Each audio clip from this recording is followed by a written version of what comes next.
विदुर नीति का सार, विदुर नीति, गाइडेंस फॉर लाइफ। हस्तिनापुर का राजमहल रात के सन्नाटे में डूबा था। राजा धृतराष्ट्र अपने शयन कक्ष में चिंतित बैठे थे। अंधे होने के बावजूद उनका मन उठापटक कर रहा था। वो बार बार यही सोच रहे थे कि पांडव और कौरव के बीच विवाद कब खत्म होगा और क्या उनका पुत्र दुर्योधन हमेशा जीत पाएगा। उनकी आंखें नहीं देख सकती थी, लेकिन मन की आंखें बहुत कुछ देख रही थीं। धृतराष्ट्र ने अपने छोटे भाई विदुर को बुलवाया। विदुर नीति, धर्म और सत्य के ज्ञाता थे और हमेशा सच्चाई कहते थे। महल के दीपक की मंद रोशनी में विदुर प्रवेश करते हैं। उनके चेहरे पर गंभीरता और शांति का संगम दिखता है। धृतराष्ट्र ने देखा कि विदुर की आंखों में ज्ञान की चमक है, जो अंधेपन के बावजूद सही मार्ग दिखा सकती है। धृतराष्ट्र ने पूछा कि वे अपने मन के मोह और अधर्म के भ्रम से कैसे मुक्त हो सकते हैं और राजा का सच्चा धर्म क्या है। विदुर ने उत्तर दिया कि मनुष्य का सबसे बड़ा शत्रु क्रोध और लोभ है। जो व्यक्ति इन्हें नियंत्रित करता है वही सच्चा विजेता कहलाता है। धर्म वो है जिसमें दूसरों का भला छिपा हो और न्याय, दया और सत्य पर चलने वाला व्यक्ति सच्चा सुख प्राप्त करता है। विदुर ने समझाया कि राजा को सबको समान दृष्टि से देखना चाहिए, बुरे लोगों की संगति त्यागनी चाहिए और विद्वानों का साथ लेना चाहिए। संतोष सबसे बड़ा धन है और संयम सबसे बड़ी शक्ति है। जो लालच और अहंकार में डूबता है उसका अंत विनाशकारी होता है। संतोष और संयम से मनुष्य का मन शांत रहता है और जीवन में स्थायी सफलता प्राप्त होती है। धृतराष्ट्र ने पूछा कि मित्र की पहचान कैसे की जाए और कौन वास्तविक मित्र होता है। विदुर ने उत्तर दिया कि सच्चा मित्र वही है जो विपत्ति में साथ दे। केवल सुख में साथ रहने वाला मित्र असली नहीं है। सच्चा मित्र कठिन समय में मार्गदर्शन करता है और किसी भी परिस्थिति में मदद करता है। मित्रता का मूल्य विपत्ति में पहचाना जाता है और इसे अपनाना जीवन में आवश्यक है। विदुर ने कहा कि गुरु और विद्वानों का आदर करना राजा का धर्म है। ज्ञानी व्यक्ति राजा को मार्ग दिखाता है और अंधकार में प्रकाश की तरह कार्य करता है। जो राजा विद्वानों का सम्मान करता है उसका राज्य सुरक्षित रहता है और प्रजा का विश्वास मजबूत होता है। ज्ञान सबसे बड़ा धन है और इसके बिना जीवन अधूरा है। विदुर ने चेताया कि दुष्ट संगति से दूर रहना चाहिए। जैसे विष का छोटा अंश प्राणघातक होता है, वैसे ही बुरी संगति जीवन नष्ट कर देती है। मनुष्य को धर्मपरायण और ईमानदार लोगों का साथ चुनना चाहिए। सही संगति जीवन को सुरक्षित और सफल बनाती है। ये शिक्षा राजा और प्रजा दोनों के लिए महत्वपूर्ण है। विदुर ने कहा कि धैर्य सबसे बड़ी शक्ति है। अधीर व्यक्ति जल्दबाजी में निर्णय करता है और पश्चाताप करता है। धैर्यवान व्यक्ति समय का इंतजार करता है और सही निर्णय लेता है। स्थिर मन और धैर्य जीवन में सफलता का मार्ग खोलते हैं। समुद्र की गहराई जैसी स्थिरता हर व्यक्ति में आवश्यक है। विदुर ने समझाया कि दान का सबसे बड़ा पुण्य है। दान वही सच्चा है जो अहंकार और दिखावे से रहित हो। ऐसा दान गरीब का कष्ट दूर करता है और दाता का मन भी शुद्ध होता है। राजन, दान करने वाला व्यक्ति वास्तव में अमर होता है।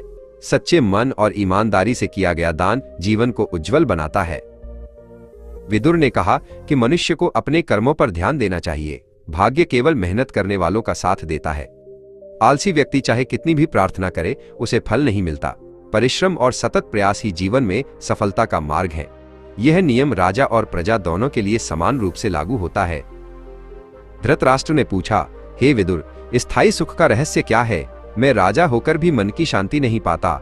विदुर ने उत्तर दिया, महाराज, सच्चा सुख बाहरी वस्तुओं में नहीं बल्कि भीतर से आता है। यह संतोष मन की शांति और इच्छाओं से मुक्ति में पाया जाता है। विदुर ने आगे कहा, राजा को अपनी वाणी पर संयम रखना चाहिए। शब्द बाण की तरह होते हैं, एक बार निकल जाएं तो वापस नहीं आते। सत्य बोले लेकिन प्रिय बोले। कठोर शब्द तलवार से भी गहरे घाव देते हैं। धृतराष्ट्र ने पूछा, शत्रुओं से कैसे निपटना चाहिए? विदुर ने कहा, सबसे बड़ी विजय शत्रु को शस्त्र से नहीं बल्कि प्रेम और क्षमा से जीतना है। क्षमा करना कमजोरी नहीं बल्कि शक्ति का प्रतीक है। जो क्षमा करता है उसका हृदय विशाल होता है। सबसे कठिन क्या है जिसे नियंत्रित किया जा सके? राजा ने पूछा। विदुर ने उत्तर दिया, अपने मन और इंद्रियों को नियंत्रित करना सबसे कठिन है। जो व्यक्ति अपने मन पर विजय प्राप्त कर लेता है वो उस राजा से भी महान है जिसने कई राज्यों पर विजय प्राप्त की हो। धृतराष्ट्र ने पूछा, मूर्ख व्यक्ति की पहचान कैसे होती है? विदुर ने समझाया, मूर्ख वो है जो बिना ज्ञान के अहंकार करता है, बिना बुलाए किसी स्थान में प्रवेश करता है और बिना पूछे बहुत अधिक बोलता है। वो अविश्वासियों पर विश्वास करता है और भरोसेमंद लोगों पर संदेह करता है। और बुद्धिमान व्यक्ति के क्या लक्षण हैं? राजा ने उत्सुकता से पूछा।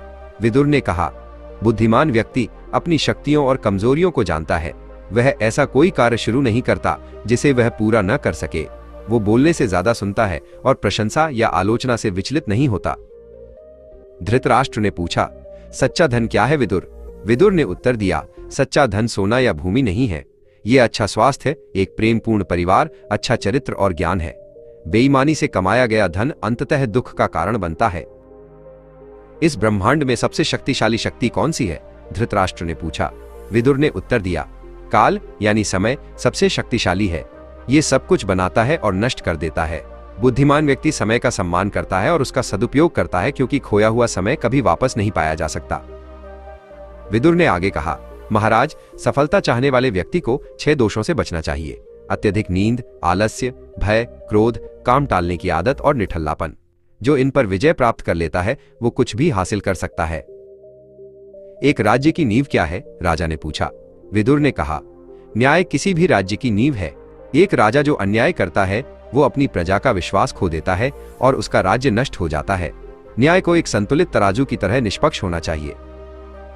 धृतराष्ट्र ने कांपती आवाज में कहा, मुझे मृत्यु से भय लगता है। उसका वास्तविक स्वरूप क्या है? विदुर ने शांत भाव से कहा, मृत्यु जीवन की एकमात्र निश्चितता है। यह पुराने वस्त्रों को बदलकर नए वस्त्र धारण करने जैसा है। शरीर नष्ट हो जाता है लेकिन आत्मा अमर है। जिसने धर्म का जीवन जिया हो उसे मृत्यु से डरने का कोई कारण नहीं। धर्म का मार्ग भ्रामक है, कोई इसका पालन कैसे करे? राजा ने पूछा। विदुर ने कहा, धर्म सरल है। दूसरों के साथ वह व्यवहार न करें जो आप अपने लिए नहीं चाहते। यही धर्म का सार है। सत्य, अहिंसा, करुणा और आत्मनियंत्रण इसके स्तंभ हैं। और जो अधर्म के मार्ग पर चलते हैं उनका क्या होता है? धृतराष्ट्र ने पूछा। विदुर ने चेतावनी दी, अधर्म का मार्ग पहले तो सुखद लग सकता है, लेकिन उसका अंत हमेशा विनाश और दुख में होता है। ये अमृत के रूप में छिपे विष को पीने जैसा है। ये न केवल व्यक्ति को बल्कि उसके पूरे वंश को नष्ट कर देता है। मुझे कोई अंतिम ज्ञान दे जो मेरे जीवन का मार्गदर्शन कर सके, धृतराष्ट्र ने विनती की। विदुर ने दृढ़ता से कहा, हे राजन, आपके पुत्र के प्रति आपका मोह आपको न्याय के प्रति अंधा कर रहा है। एक राजा का कर्तव्य धर्म के प्रति है, अपने परिवार के प्रति नहीं। इस मोह को त्याग दें, क्योंकि ये कुरु वंश के विनाश का कारण बनेगा। स्नेह पर धर्म को चुने। विदुर की बातें सुनकर धृतराष्ट्र चुप हो गए। उनके मन में एक गहरा द्वंद्व चल रहा था। विदुर का ज्ञान सूर्य के प्रकाश की तरह स्पष्ट था, लेकिन पुत्र मोह का अंधकार इतना घना था कि वो उस प्रकाश को पूरी तरह से स्वीकार नहीं कर पा रहे थे। रात बीत रही थी और हस्तिनापुर का भविष्य राजा के मौन में छिपा था।